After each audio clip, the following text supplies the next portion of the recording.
Bismillahirrahmanirrahim. Assalamualaikum warahmatullahi wabarakatuh. Waalaikumsalam warahmatullahi wabarakatuh. Alhamdulillahirabbil alamin. Alhamdulillahirabbil alamin. Alhamdulillahirabbil alamin. Saya ucapkan selamat datang kepada Bapak dan Ibu guru di SD Negeri 6 Tegalrejo. Pertama-tama marilah kita panjatkan puja dan puji syukur kehadirat Allah Subhanahu wa taala yang telah memberikan rahmat serta hidayahnya kepada kita semua sehingga pada hari ini kita masih diberikan nikmat sehat dan nikmat sempat untuk mengikuti acara yaitu pengimbasan budaya positif yang nantinya akan disampaikan oleh narasumber kita. Beliau yaitu Bapak Febrian Ardiansa, SPD dari SD Negeri 6 Tegalrejo. Bapak Ibu semuanya, perlu diketahui bahwa narasumber kita pada siang hari ini Bapak Febrian Ardiansa, SPD. Beliau adalah CGP Angkatan 7 Kabupaten Grobogan. Sholawat dan salam senantiasa kita haturkan kepada junjungan kita Nabi Agung Muhammad Sallallahu Alaihi Wasallam yang senantiasa kita nantikan syafaatnya di yaumul kiamat nanti. Baik Bapak dan Ibu, marilah kita mulai acara pada siang hari ini dengan bacaan basmalah bersama-sama. Bismillahirrahmanirrahim. Semoga dengan bacaan basmalah tadi acara kita pada siang hari ini dapat berjalan dengan lancar. Amin amin ya robbal alamin. Bapak dan Ibu guru semuanya, tibalah kita pada acara inti yaitu pengimbasan budaya positif yang akan disampaikan oleh narasumber kita Bapak Febrian Ardiansa, SPD. Kepada beliau Bapak Febrian Ardiansa, SPD, dipersilahkan. Terima kasih untuk Ibu Moderator. Assalamualaikum warahmatullahi wabarakatuh. Waalaikumsalam warahmatullahi wabarakatuh. Perkenalkan, saya Febrian Ardiansa, berada di depan Bapak Ibu semua bukan berarti menggurui. Saya berada di sini dengan maksud dan tujuan dalam rangka pengimbasan budaya positif sebagai salah satu tugas saya sebagai calon guru penggerak. Dan juga saya mohon izin untuk mendokumentasikan pengimbasan ini dalam bentuk video untuk nantinya saya publikasikan di media sosial sebagai salah satu tugas di rangkaian pendidikan calon guru penggerak. Yang pertama, pengimbasan budaya positif ini saya akan menanyakan sesuatu kepada Bapak Ibu semua. Menurut Bapak Ibu, setuju atau tidakkah jika hukuman dapat mendisiplinkan anak? Setuju, okay? Setuju. Kemudian ada lagi, pemberian hukuman dengan hal positif seperti membaca atau membersihkan halaman dapat meningkatkan disiplin anak. Setuju? Setuju juga. Yang terakhir, ketiga, memberi penghargaan dapat meningkatkan motivasi belajar anak. Setuju? Setuju. Di sini sebagai pertanyaan di awal sebelum kita mempelajari materi yang akan saya sampaikan nanti. Mayoritas semuanya setuju. Nah, nanti setelah saya sampaikan materi tentang budaya positif sekolah, mungkin saja Bapak Ibu mempunyai pandangan lain. Mungkin saja yang tadinya setuju menjadi tidak setuju, yang tadinya setuju menjadi tidak setuju. Saya lanjutkan. Nah, saya mempunyai satu kegiatan tentang kepalan tangan. Saya minta Bapak Ibu semua menyimpan sesuatu hal yang berharga. Kita angan-angan saja, kita ibaratkan, kita bayangkan, kita menggenggam sesuatu yang sangat berharga, yang jika itu diambil orang, kita akan kehilangan yang tidak bisa melanjutkan hidup kita. Ini sesuatu yang kita butuhkan, sesuatu yang kita butuhkan untuk hidup. Jika hal yang kita simpan ini hilang, maka kita akan kesulitan untuk melanjutkan hidup. Kita bayangkan hal seperti itu. Lalu kita genggam sekuat tenaga. Nanti saya akan meminta teman yang ada di samping Bapak Ibu untuk merayu, meminta agar Bapak Ibu membuka. Kira-kira Bapak Ibu bersedia membuka apa tidak? Membuka, biasanya dalam hidup ada yang lebih membutuhkan daripada kita. Apakah Bapak Ibu mau membukanya apa tidak? Kira-kira dia lebih membutuhkan dari kita? Tidak. Mengapa? Karena saya juga butuh. Kalau saya berikan kepada dia bisa mencukupi kebutuhannya, tapi kita kesulitan untuk melanjutkan hidup kita. Makanya ini suatu hal yang susah. Jadi tidak bisa kita berikan kepada orang lain. Nah, walaupun seorang teman tadi merayu, menghardik kita, memeras kita, memukuli kita tetap tidak akan memberikannya. Ini sesuatu hal yang menunjukkan bahwa seorang lain tidak bisa mengontrol kita, orang lain tidak bisa menyuruh kita untuk melakukan apa yang dia inginkan. Tapi yang bisa mengontrol diri kita, menyuruh diri kita adalah diri kita sendiri. Jadi kalau kita merasa iba, misalnya tadi, ini teman saya lebih membutuhkan daripada saya. Walaupun saya tidak apa-apa lah hidup yang agak susah, tapi teman saya bisa hidup lebih baik. Mungkin dengan perasaan hati yang legowo tadi, Bapak atau Ibu bersedia membukanya. Nah, itu juga bukan karena orang lain yang meminta, tapi karena kerelaan hati kita. Nanti kita sendiri yang dapat mengontrol diri kita. Nah, lalu ini ada perubahan paradigma teori kontrol atau teori pilihan. Ini sebuah ilusi yang sebagian besar kita percaya sebelumnya. Kita percaya hal tersebut nyata, ternyata hanya ilusi kita.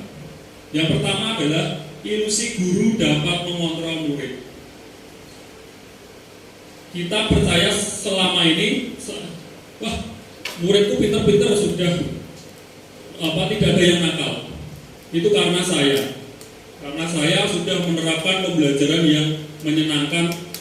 Saya sudah menerapkan pendidikan yang mendidik untuk murid saya. Ternyata itu sebuah ilusi, Bapak Ibu. Kita mengontrol murid kita menjadi baik itu bukan karena kita, karena dia sendiri rela untuk menjadi anak yang baik. Kita bisa saja menghukum anak tersebut, anak yang nakal, kita suruh untuk menjadi baik sebagai salah satu kontrol dari kita. Itu menurut kita. Tetapi sebetulnya tidak seperti itu. Anak kita, murid kita, mungkin setelah kita hukum dia menjadi baik, tapi itu bukan karena hukuman kita, tapi karena anak tersebut rela untuk membuka hatinya untuk menurut sesuai dengan perintah atau perkataan kita. Kemudian ilusi bahwa kritik dan membuat orang merasa bersalah dapat menguatkan karakter. Ini juga ilusi. Ilusi bahwa semua penguatan positif, efektif dan bermanfaat. Jadi ketika diberi penguatan positif, anak-anak atau siswa kita menjadi lebih baik atau lebih bisa berubah, itu juga ilusi.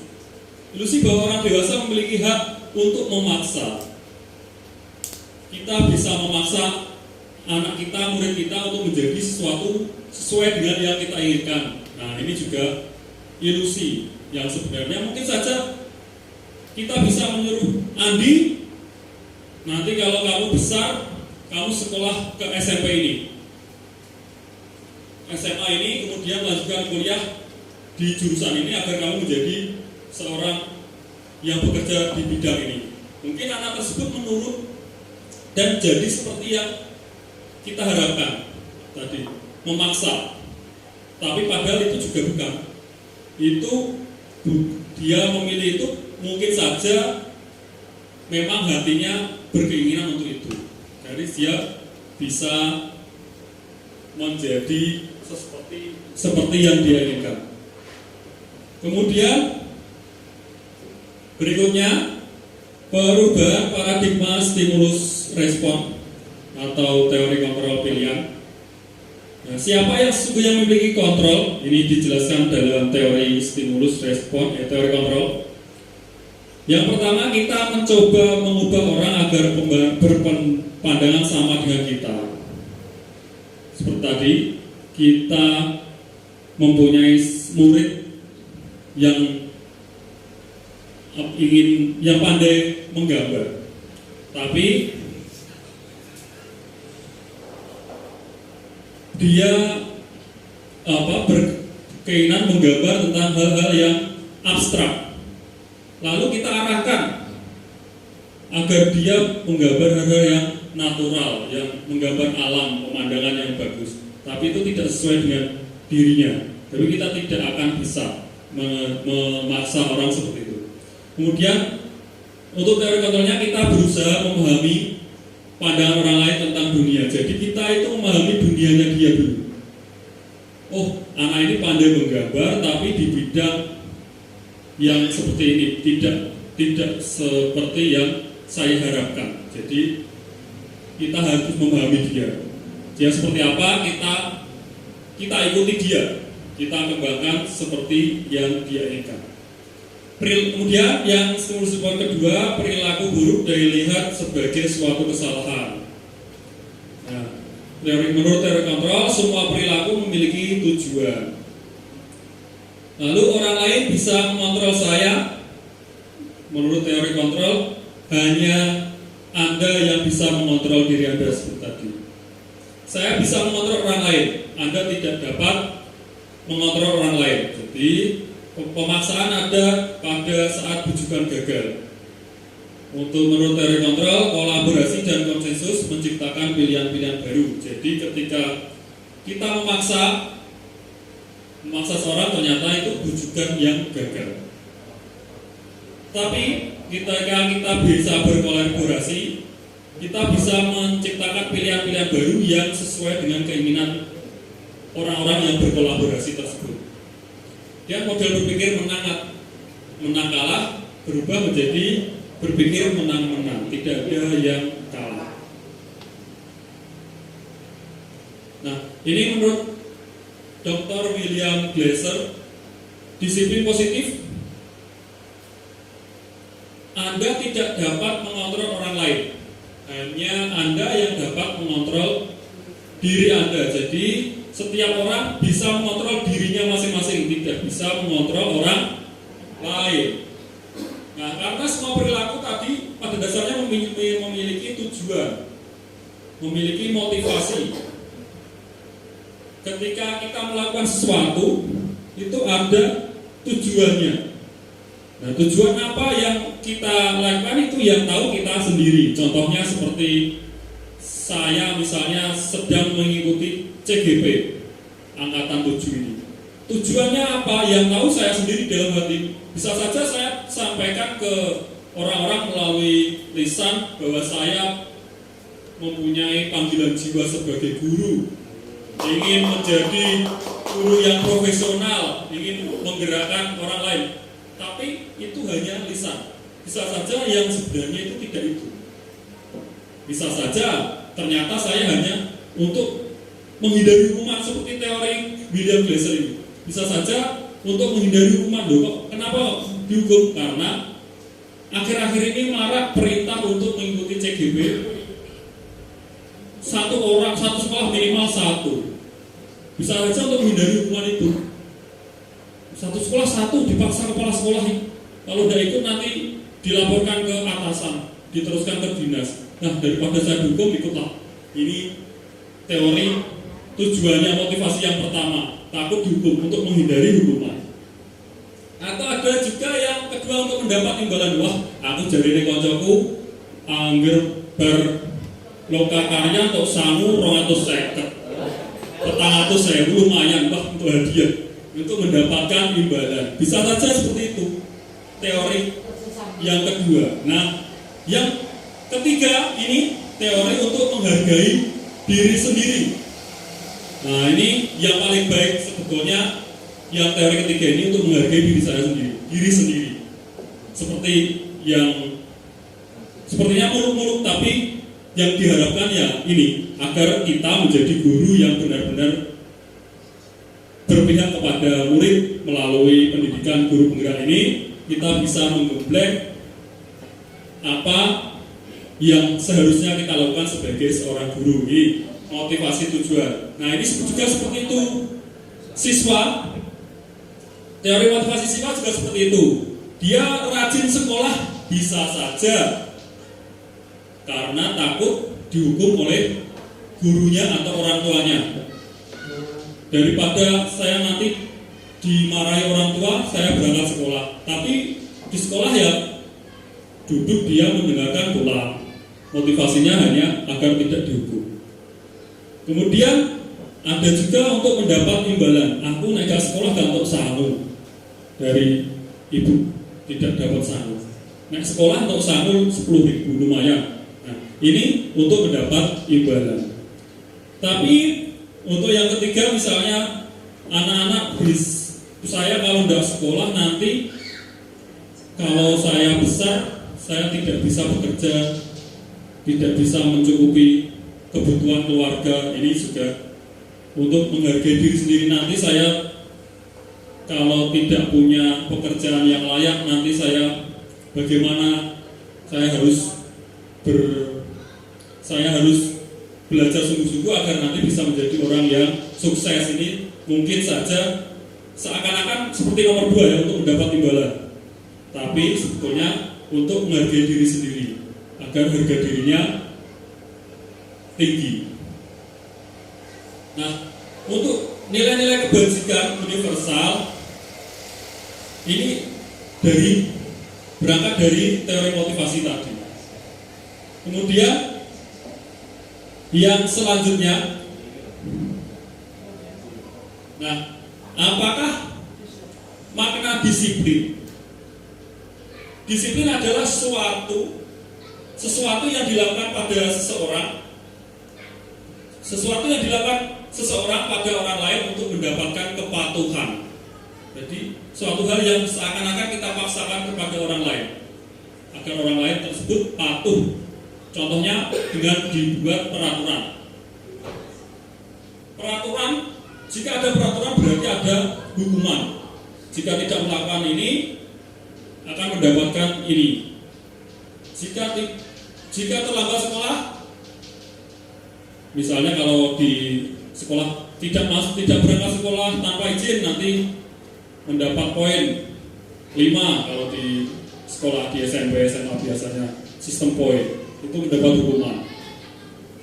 Kalau terlambat sekolah, nanti tidak boleh masuk sekolah, tidak boleh masuk kelas selama 1 jam di luar. Ini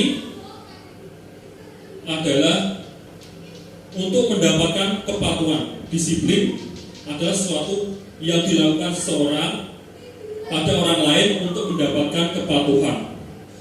Secara umum disiplin dikaitkan dengan ketidaknyamanan, bukan dengan apa yang kita hargai atau pencapaian tujuan yang mulia. Jadi orang yang didisiplinkan itu biasanya merasa tidak nyaman. Nah, untuk nilai-nilai kebajikan universal ini adalah sifat-sifat positif manusia yang merupakan tujuan mulia yang ingin dicapai setiap individu. Nilai-nilai tersebut bersifat universal lintas bahasa, suku bangsa maupun agama dan latar belakangnya. Jadi semua bisa laksanakan di semua tempat, di semua suku, di semua bangsa. Setiap perilaku perbuatan memiliki suatu tujuan. Jadi ini memiliki tujuan seperti yang disampaikan Dr. Glaser tadi. Mempunyai tujuan, entah itu tujuannya untuk menghindari hukuman, untuk mendapat imbalan, maupun dari intrinsik dari dirinya sendiri sebagai penghargaan terhadap diri. Kemudian dengan mengaitkan nilai-nilai kebajikan yang dia yakini seseorang, maka motivasi intrinsiknya akan terbangun sehingga menggerakkan motivasi dari dalam untuk dapat mencapai tujuan mulia yang diinginkan.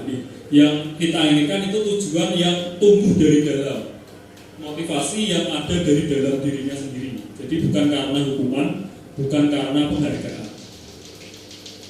Nilai-nilai kebajikan yang ingin dicapai setiap anak Indonesia kita kenal sebagai profil pelajar Pancasila. Ada 6 profil pelajar Pancasila. Ya, semua Bapak Ibu guru pasti sudah paham, sudah hafal, sudah melotok dengan profil pelajar Pancasila karena itu tujuan yang ingin kita capai. Tujuan bangsa Indonesia yang ingin kita capai yaitu beriman, bertakwa kepada Tuhan Yang Maha Esa dan berakhlak mulia, mandiri, bernalar kritis, berkebinekaan global, gotong royong dan juga kreatif. Nah, ini teori motivasi perilaku manusia ada 3 yang tadi sudah saya tekankan di awal. Ada motivasi internal dan motivasi internal. Yang pertama untuk menghindari hukuman. Biasanya apa yang akan terjadi bila saya tidak melakukan ini? Oh, nanti kamu akan dihukum. Yang kedua, untuk mendapatkan imbalan dari orang lain atau oleh institusi atau oleh sekolah. Apa yang akan saya dapatkan apabila melakukannya?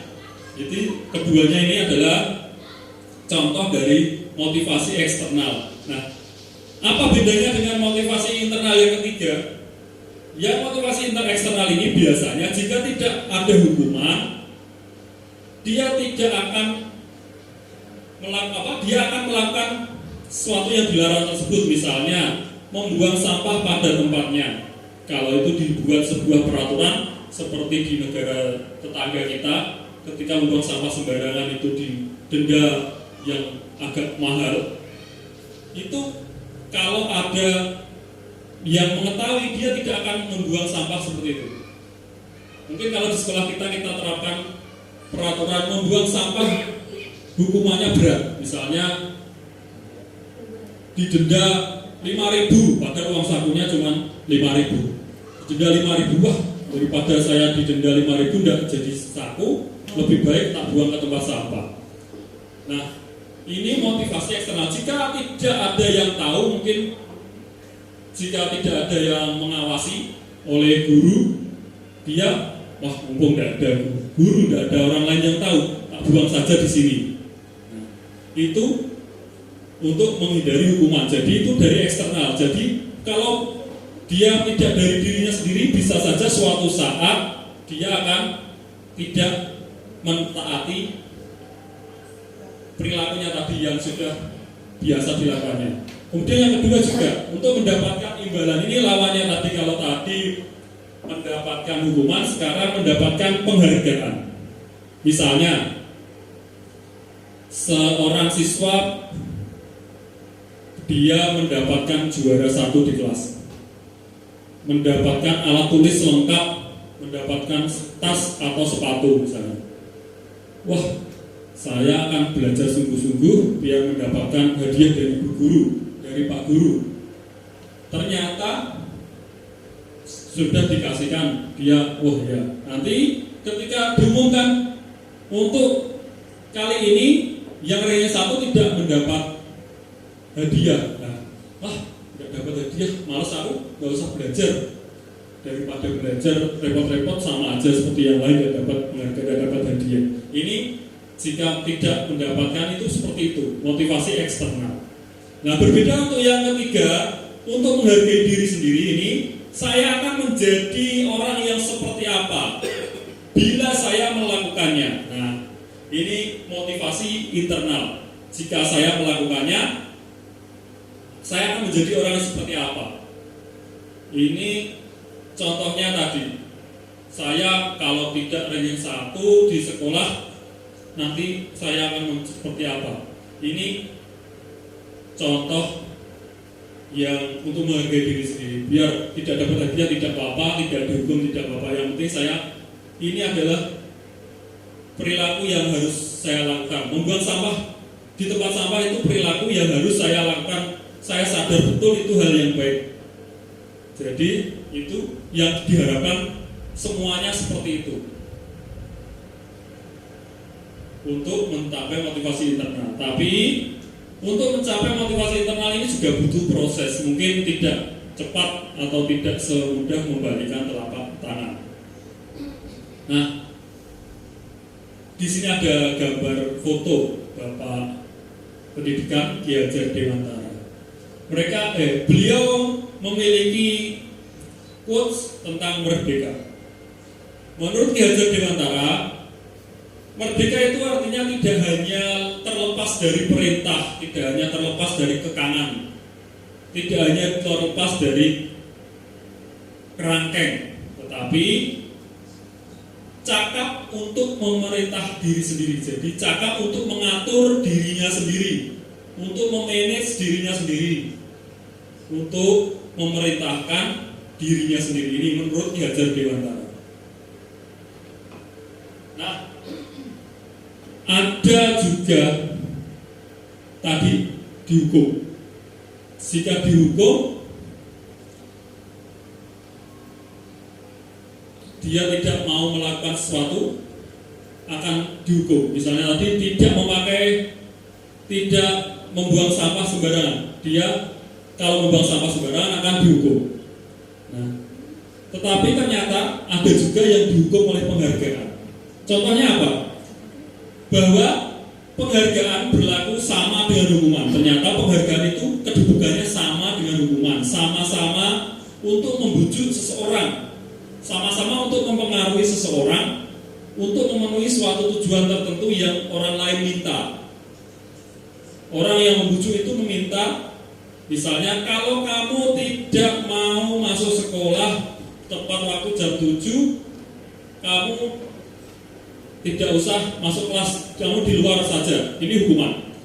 Kalau penghargaan misalnya, jika kamu masuk kelas tepat waktu jam 7 sudah masuk di kelas, kamu mendapatkan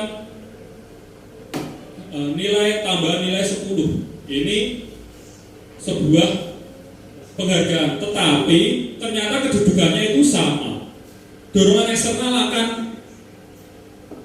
ada faktor ketergantungan tadi. Jika hukuman tadi, jika tidak ada yang menghukum akan membuang sampah sembarangan, begitu juga dengan penghargaan. Jika tidak diberi penghargaan, maka tidak akan melakukan hal-hal yang dibujuk oleh orang yang memberi penghargaan tersebut. Nah, dampaknya menurut Al-Fiqhon tahun 1993 ini mempunyai pengaruh jangka panjang dan jangka pendek.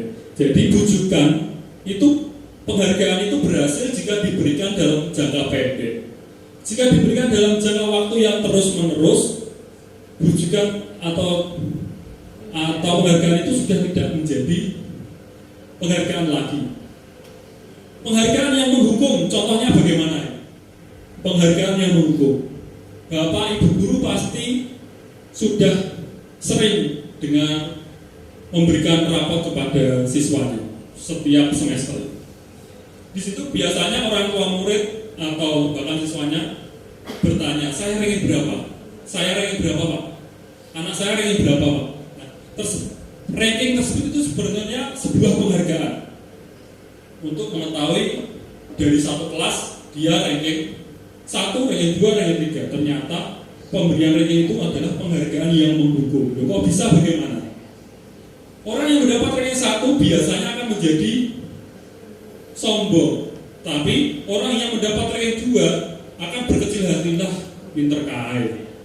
Padahal nilainya kalau di total itu hanya terselisih 0,5, tapi dia mendapat nilai ranking kedua, tidak menjadi ranking 1 lagi. Ini disebut penghargaan yang menghukum. Jadi pemberian penghargaan melalui ranking itu sebetulnya tidak baik untuk perkembangan anak. Jadi anak-anak bisa tumbuh dan berkembang, yang ranking 1 menjadi sombong, yang tidak mendapat ranking jadi rendah diri, memalu, tidak percaya diri dan sebagainya. Kemudian penghargaan mengurangi ketepatan. Ini misalnya tadi yang mengumpulkan tugas sebelum waktunya dikumpulkan akan mendapat tambahan nilai 5. Ketika tidak diberikan penghargaan, dia akan santai-santai. Lah, kok keri-keri wae lah, keri-keri saja lah, tidak dapat penghargaan lagi. Ini penghargaan tidak efektif juga tadi seperti yang pertama. Penghargaan itu efektif jika hanya diberikan untuk jangka pendek, agar misalkan anak kita, siswa kita mau melakukan sesuatu, misalnya sedang ramai, kita mau anak kita mendengarkan kita. Ayo, siapa yang mau anteng duduk, nanti kita bisa pulang dulu, kita beri penghargaan. Ini dia akan anteng. Itu bisa diberikan untuk penghargaan jangka pendek. Kalau jangka panjang tidak akan efektif. Nah, nggak mau Pak, pulang duluan. Saya pulang duluan malah tidak ada temannya, enak di kelas, bisa bermain sama teman. Ini penghargaan kalau berulang kali diberikan tidak akan efektif. Penghargaan merusak hubungan. Ini yang paling berbahaya ternyata. Penghargaan bisa merusak hubungan. Contohnya bagaimana Bapak Ibu? Contohnya misalnya kita memberikan pujian kepada anak yang bisa menjawab pertanyaan. Kita puji di depan teman-temannya. Padahal yang membisiki teman sebangku tadi itu bukan dari jawaban dia. Yang bisa menjawab sebenarnya teman sebangkunya. Dia mau menjawab tapi malu-malu. Dia bisik-bisik mau menjawab jawaban ini. Terus yang sebelumnya dengar, dia angkat tangan, menjawab benar. Wah, kamu pintar sekali. Padahal yang mau menjawab sebetulnya yang sebelah. Nah, ini membuat anak yang sebelah tadi menjadi iri, wah mojane aku sih jawab. Jawabanku malah dijawab lain. Ada juga seperti ini misalnya, dia dipuji yang berlebihan. Anak ini dipuji berlebihan. Dia akan menyebabkan kecemburuan sosial. Teman-teman yang lain yang tidak pernah dipuji menjadi mengucilkan dia. Nah, kowe anak kesayangan guru, anak kesayangan Pak Febri, kamu murid kesayangan Pak Febri dipuji terus, saya tidak pernah dipuji, kamu nggak pernah mau main sama kamu. Ini merusak hubungan. Ada juga yang tidak pernah dipuji, misalnya satu kelas itu 40 orang anak. Yang dipuji hanya 5 anak itu, terus yang lain tidak pernah dipuji, tidak pernah disebut namanya, tidak pernah dihukum. Dia daripada aku dihukum, mending menengai. Dia menjadi anak pendiam di dalam kelas, berkecil hati. Saya nanti kalau melakukan salah dihukum, saya nanti kalau jawab salah takut dihukum, menengah daripada saya dihukum, lebih baik diam aja. Ini penghargaan merusak hubungan. Yang dipuji hanya 5 orang itu, terus yang lain tidak pernah disebut. Ini tadi yang sudah saya paparkan, dihukum oleh penghargaan. Dan contoh pengakuan apresiasi kebajikan. Nah, situasinya ketika pada saat menolong murid baru di kelas kita. Pembukaan kemarin saya perhatikan nilai kebajikan, rasa empatimu besar sekali. Ya, pada saat kamu membantu teman-temanmu di sekolah, pada saat kamu membantu teman-temanmu di tugas kelompok, saya menghargai bukannya nilai kebajikannya, kepedulianmu. Pada saat kamu memungut kertas-kertas yang berserakan di lantai, terima kasih untuk kamu yang sudah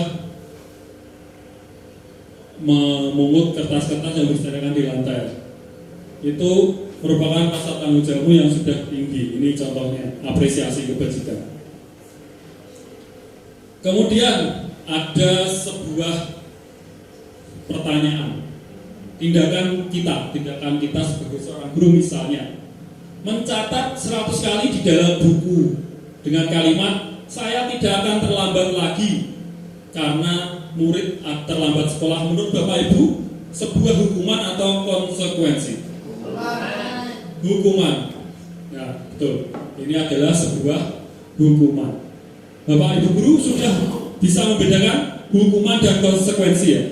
Jadi kalau hukuman itu kita berikan secara semena-mena, seakan-akan seperti itu. Tidak ada dasar hukumnya, tidak ada kesepakatan sebelumnya antara kita dan siswa, hanya satu arah dari kita. Berbeda dengan konsekuensi. Ciri-cirinya itu ada kesepakatan di antara kita, di antara saya sebagai guru dan Anda sebagai murid misalnya seperti itu. Sudah ada perjanjian di awal, itu sebuah konsekuensi. Nah, yang kedua, lari mengelilingi lapangan basket 2 kali karena terlambat hadir di sekolah. Hukuman atau konsekuensi Bapak Ibu?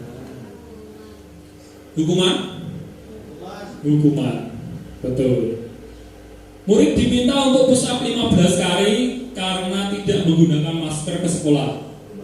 Hukuman. Kemudian menggantikan kertas tugas teman yang telah dicoret-coret. Konsekuensi atau hukuman? Konsekuensi. Membersihkan tumpahan air di meja tulis karena tersenggol saat belajar. Konsekuensi dari kegiatan tersebut. Murid disuruh untuk tidak mengenakan sepatu seharian di sekolah karena tidak mengenakan sepatu hitam. Hukuman. Lari mengelilingi lapangan basket 2 kali karena terlambat 10 menit untuk pelajaran PJOK. Konsekuensi. Iya. Ini bedanya konsekuensi dan hukuman adalah ada perjanjian sebelumnya, kesepakatan sebelumnya antara yang siswa dan guru. Nah, perbedaannya ini. Hukuman adalah sesuatu yang menyakitkan yang harus terjadi. Sedangkan konsekuensi sesuatu harus terjadi. Membuat anak sakit, baik fisik maupun hati untuk jangka waktu yang lama. Kalau fisik mungkin tidak terlalu lama, mungkin 1 minggu sembuh. Tapi kalau hati, dari kecil sampai tua itu pasti masih teringat. Saya waktu SD masih ingat kejadian ketika ada guru agama. Saya waktu itu berkelahi dengan teman satu kelas, terus tidak ditanya dulu masalahnya apa, terus dua-duanya langsung digebuk gegernya sini. Saya masih ingat sampai sekarang, dipukul gegernya sama kedua-duanya. Ya memang kedua-duanya sama, tapi kan harusnya ditanyai dulu kenapa berkelahi dan lain-lain. Langsung dipukul, sampai sekarang saya masih ingat. Kalau bekasnya sudah hilang, tapi hati-hati dan ikatan masih ingat. Ya, ini hukuman. Kalau konsekuensi membuat anak tidak nyaman dalam jangka waktu yang pendek. Hukumannya anak membenci. Kalau hukuman anak membenci kedisiplinan. Kalau konsekuensi anak menghargai disiplin. Ya, hukuman ini paksaan. Konsekuensinya stimulus atau tanggapan. Mendorong anak untuk menyakiti diri sendiri. Kalau konsekuensi mendorong anak agar mudah menyesuaikan diri. Lalu konsep diri yang buruk. Kalau konsekuensi konsep diri yang baik. Kalau hukuman biasanya menjadikan anak itu merasa dirinya buruk karena dihukum. Kalau konsekuensi membuat anak itu menjadi anak yang baik. Konsep dia seakan-akan merasa dirinya baik. Anak belajar untuk menyembunyikan kesalahan hukuman ini, karena makanya disebut hukuman ini dia tidak, kalau di teori ini tidak membantu memperbaiki sikap siswa, karena siswa takut dihukum biasanya berbohong, dia tidak mengakui kesalahan yang dimilikinya, yang telah dilakukan. Berbeda dengan konsekuensi, anak akan belajar mematuhi peraturan karena sudah dibuat bersama-sama, ada kesepakatan kedua belah pihak. Kemudian hukuman, marah, rasa bersalah, dipermalukan, merasa tak dihargai. Ini perasaan yang timbul ketika dihukum. Berbeda dengan konsekuensi, dia hanya merasa kehilangan hak, dibuat tidak nyaman, diasingkan untuk sementara waktu. Kehilangan hak bagaimana toh? Ya tadi misalnya kalau kamu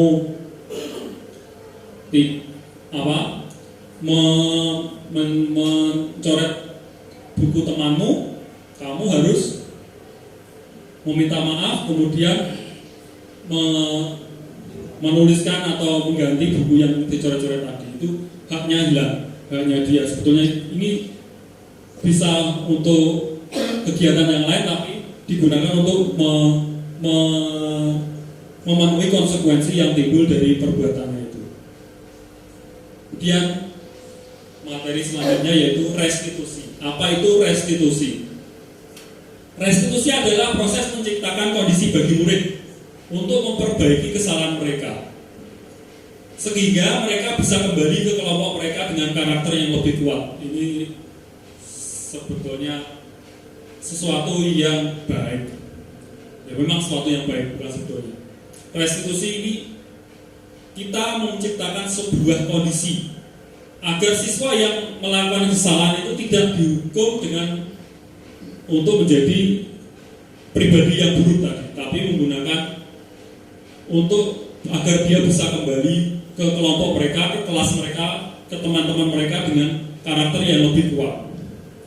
Restitusi juga merupakan proses kolaboratif yang mengajarkan murid untuk mencari solusi untuk masalah yang mereka miliki dan membantu murid berpikir tentang orang seperti apa yang ingin mereka ingin menjadi orang yang seperti apa, tujuan yang mulia, dan bagaimana mereka harus memperlakukan orang lain. Ini menurut Gosen tahun 2004. Nah, ada sebuah tabel identitas gagal dan identitas sukses. Hukuman ini biasanya menjadikan identitas gagal sesuatu yang menyakitkan. Tadi seperti tadi, kalau konsekuensi sesuatu yang harus terjadi. Tapi dengan restitusi merupakan pilihan. Yang memilih siapa? Kalau konsekuensi tadi, kalau hukuman tadi dia harus, mau tidak mau harus, karena itu hukuman. Kalau konsekuensi sudah ada kesepakatan, dia juga harus, tapi sudah disepakati. Nah, kalau restitusi ini pilihan. Jadi pilihan apa yang mau dilakukan anak tersebut tidak tergantung peraturan, tidak tergantung oleh peraturan yang kita buat, tidak tergantung keyakinan yang kita buat, tapi pilihan bebas anak tersebut. Yang penting nanti sesuai dengan restitusi yang dipilih. Kemudian ini sepanjang seperti tadi, bedanya kalau yang restitusi ini untuk menguatkan murid atau anak dalam jangka waktu panjang, kalau konsekuensi tadi jangka waktu pendek. Kemudian korban, kalau hukuman mendapat keadilan, kalau konsekuensi bisa diabaikan, tapi kalau restitusi mendapatkan ganti tadi seperti ini. Misalnya yang contoh yang di awal, anak nakal, siswa nakal mencoret-coret buku teman bukunya, tapi tulisannya padahal dia mencatat banyak, mau dibuat belajar di rumah, ya, mau tidak mau harus mendapat ganti dari orang teman yang mencoret-coret tadi. Ini perbedaannya dengan konsekuensinya. Nah, kalau hukuman ini fokus pada sebuah institusi, tidak berlanjut pada kehidupan nyata. Kalau konsekuensi membantu penerapan mengikuti peraturan dalam masyarakat. Bedanya dengan restitusi fokus pada pemecahan masalah dalam jangka waktu panjang.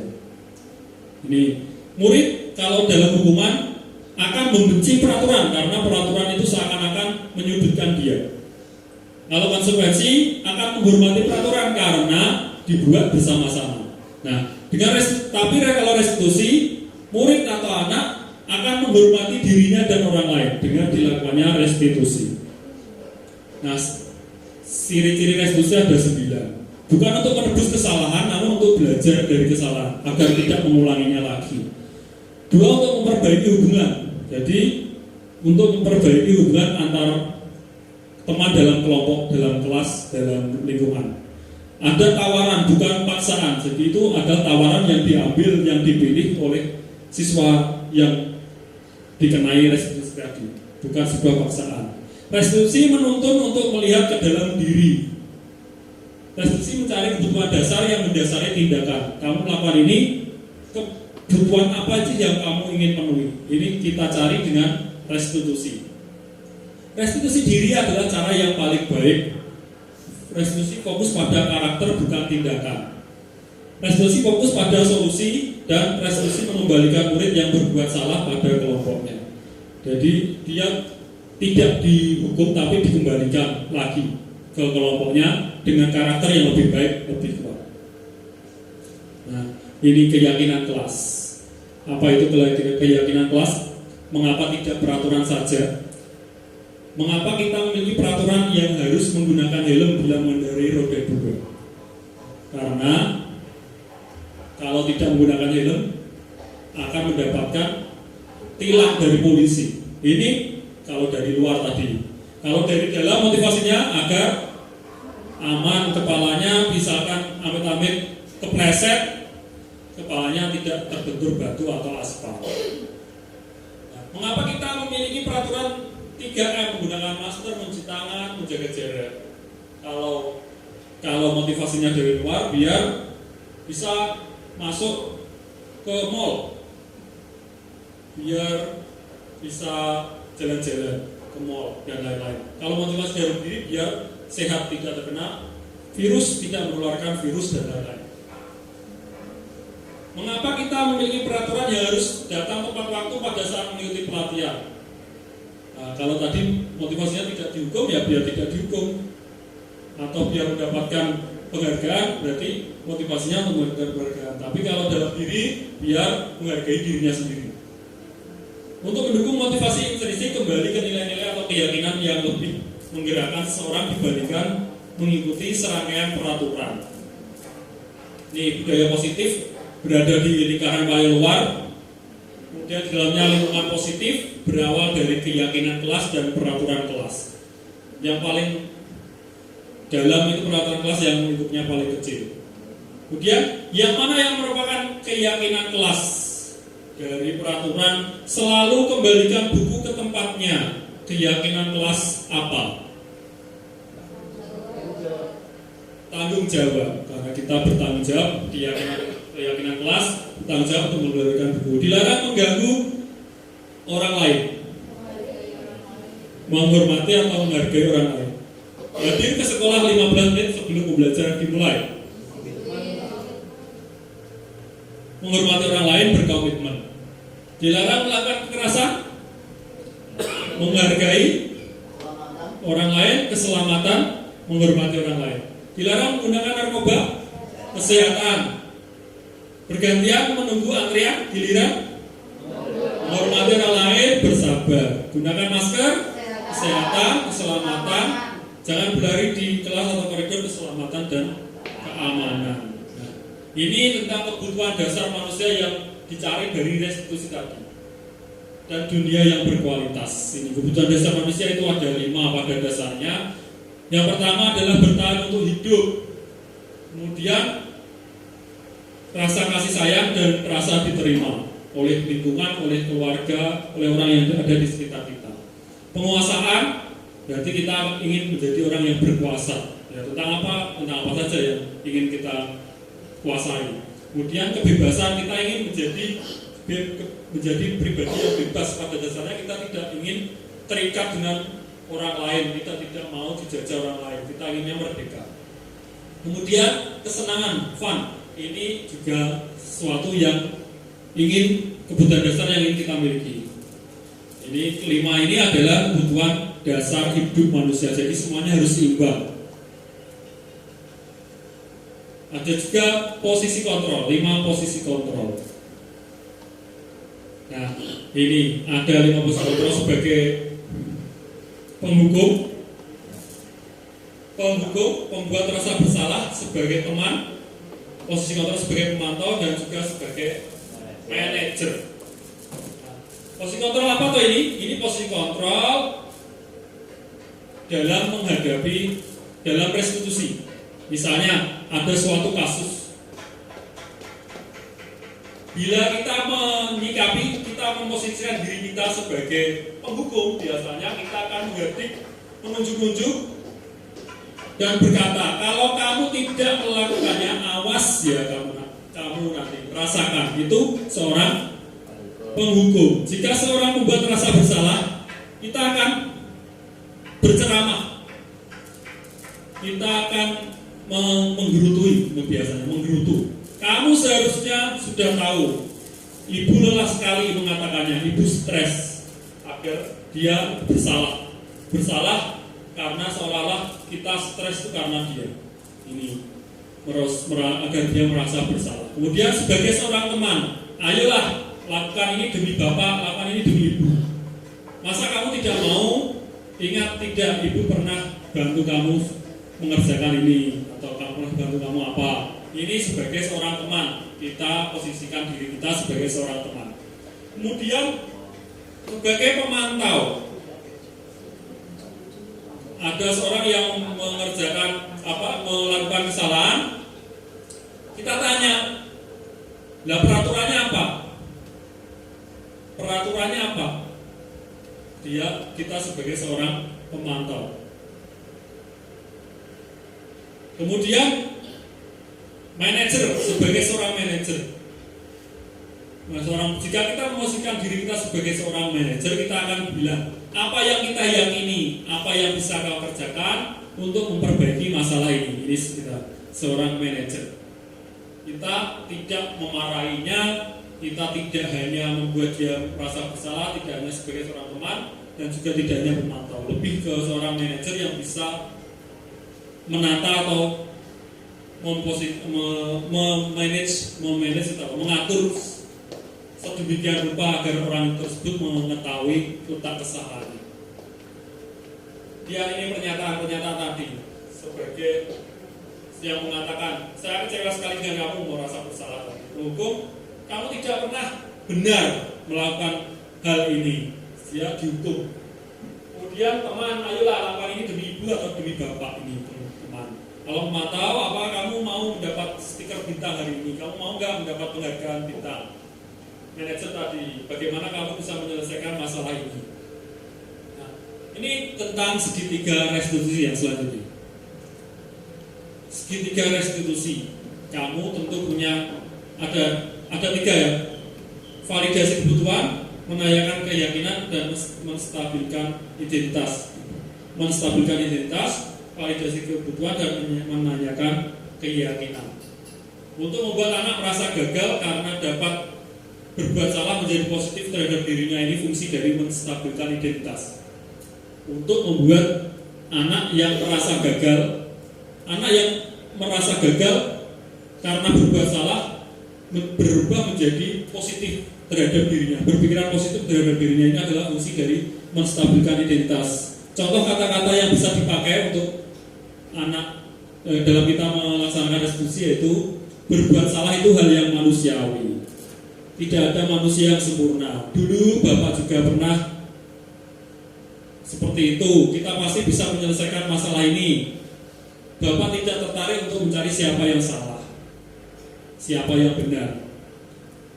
Siapa yang salah dan siapa yang benar itu tidak penting untuk Bapak Ibu. Untuk Bapak tidak penting. Yang penting kita bisa menyelesaikan masalah ini. Nah, ini contoh untuk menstabilkan identitas. Kemudian yang kedua adalah validasi kebutuhan. Tujuannya untuk membantu murid mengenali kebutuhan dasar yang ingin dipenuhinya. Ketika melakukan kesalahan itu, kebutuhan apa dari 5 tadi yang ingin dipenuhi itu apa? Kita menggunakan validasi kebutuhan. Pada dasarnya setiap tindakan manusia adalah untuk memenuhi kebutuhan yang 5 tadi: penguasaan, kebebasan, kasih sayang, rasa diterima, kesenangan, atau untuk bertahan hidup.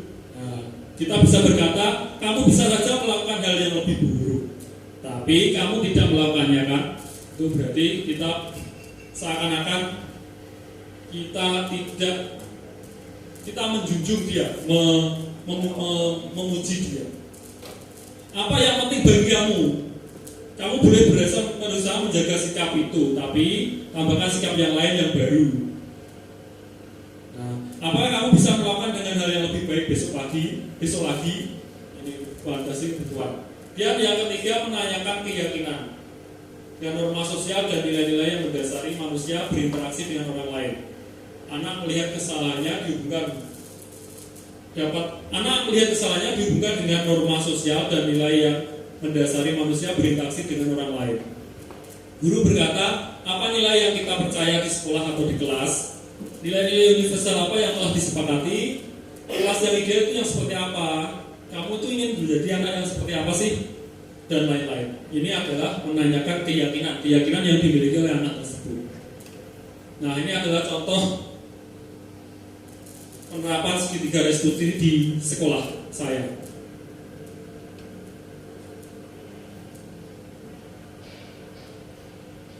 Tidak ikut piket kelas, ini malah bermain. Temannya ikut piket kelas malah bermain.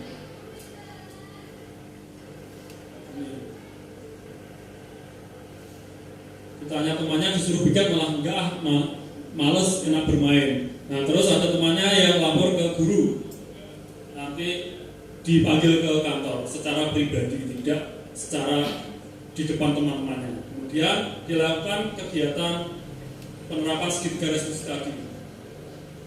Ditanya, apa yang kamu lakukan ketika teman-teman tadi bersih-bersih?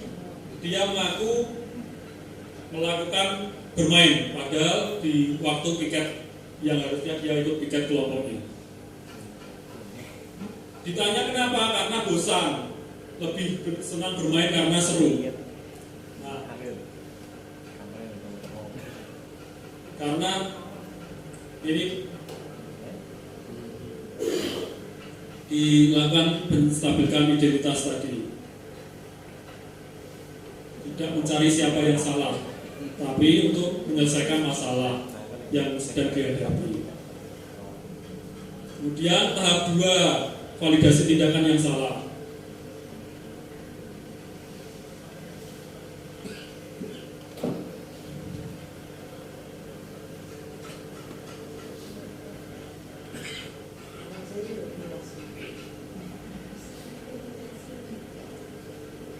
Ini masuk ke tahap ketiga untuk menanyakan keyakinan apa yang dimiliki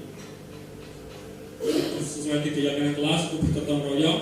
Dia yakin keyakinan kelasnya tahu betul, kemudian akhirnya dia bisa mau untuk memperbaikinya di kesempatan selanjutnya, menemukan solusi yang dipilih sendiri oleh dia.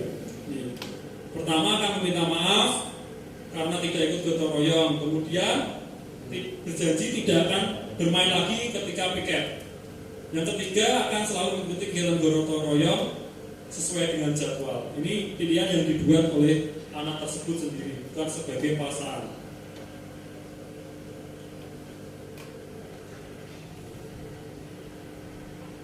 Demikian dari saya. Terima kasih. Apabila ada yang disampaikan, waktu saya kembalikan kepada moderator. Terima kasih.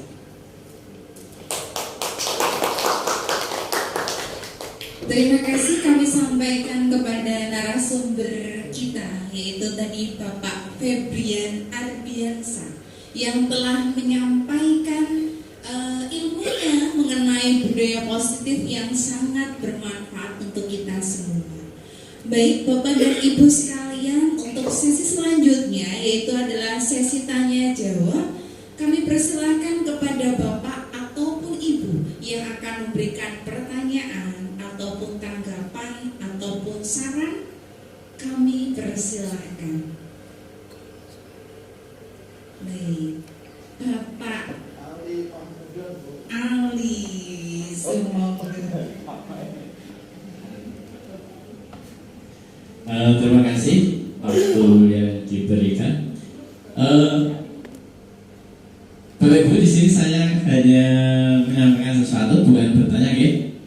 Yang pertama yaitu saya ucapkan terima kasih banyak terhadap narasumber yang tadi sudah memberikan banyak sekali ilmu dari program Guru Penggerak, sehingga sangat memberikan gambaran, sangat memberikan kesadaran pada diri saya.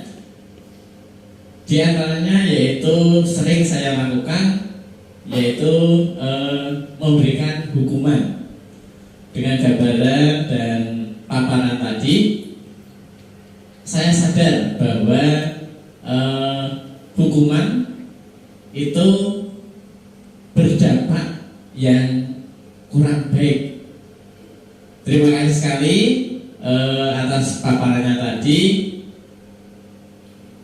Dengan demikian ilmu yang Bapak Febri sampaikan tadi, insya Allah nanti akan saya coba untuk memperbaiki diri saya terhadap keyakinan kelas. Saya ingin mencoba langkah-langkah yang sudah diterapkan oleh Pak Febri tadi. Semoga nanti saya bisa meniru dan juga mengubah mindset saya menjadi yang lebih baik sebagaimana yang sudah disampaikan oleh narasumber. Sekali lagi saya ucapkan terima kasih atas ilmu dan paparan dari narasumber. Sekian Ibu yang dapat saya sampaikan. Terima kasih.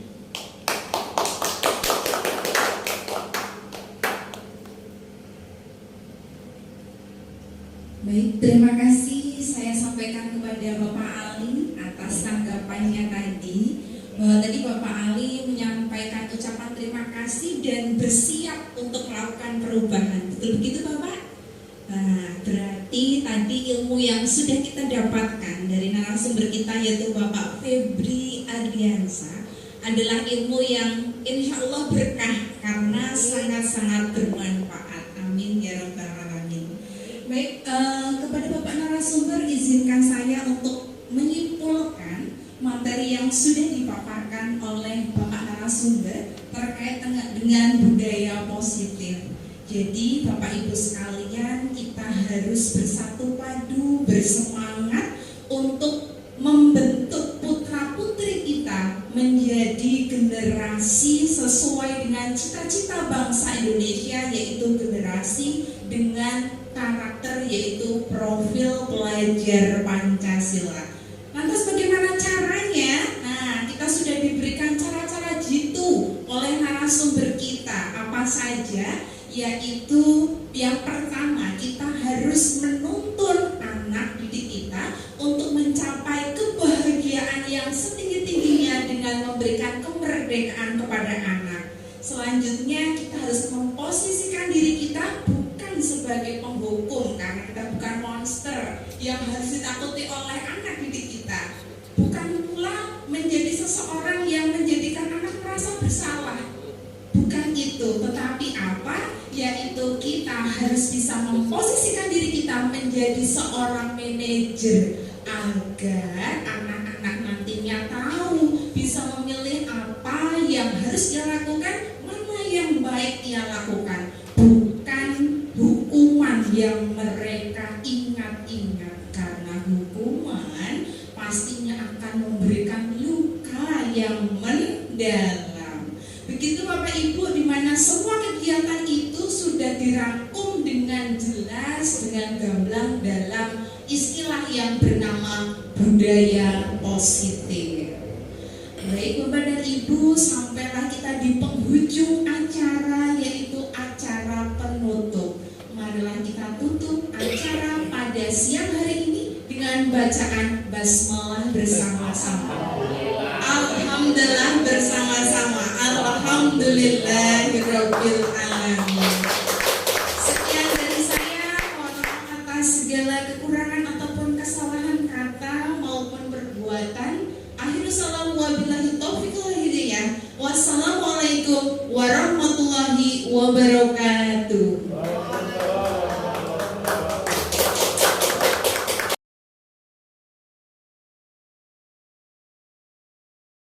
Assalamualaikum warahmatullahi wabarakatuh. Perkenalkan, saya Septiani Wulandari, Guru SD Negeri 3 Tanjung Rejo, Kecamatan Wirosari, Kabupaten Grobogan. Peserta pengimbasan budaya positif yang disampaikan oleh Pak Febrian Ardiansa. Setelah mengikuti pengimbasan ini, saya merasa bersyukur karena mendapat pengetahuan yang berharga, terutama mengenai penerapan segitiga restitusi di sekolah. Saya jadi tahu bagaimana saya harus bertindak. Saya harus berperan sebagai manajer agar siswa yang mengalami masalah dapat mengatasi masalahnya sendiri dan diterima oleh teman-temannya dengan perasaan senang. Hal tersebut mendorong saya untuk menerapkannya juga di kelas. Demikian dari saya. Terima kasih. Wassalamualaikum warahmatullahi wabarakatuh.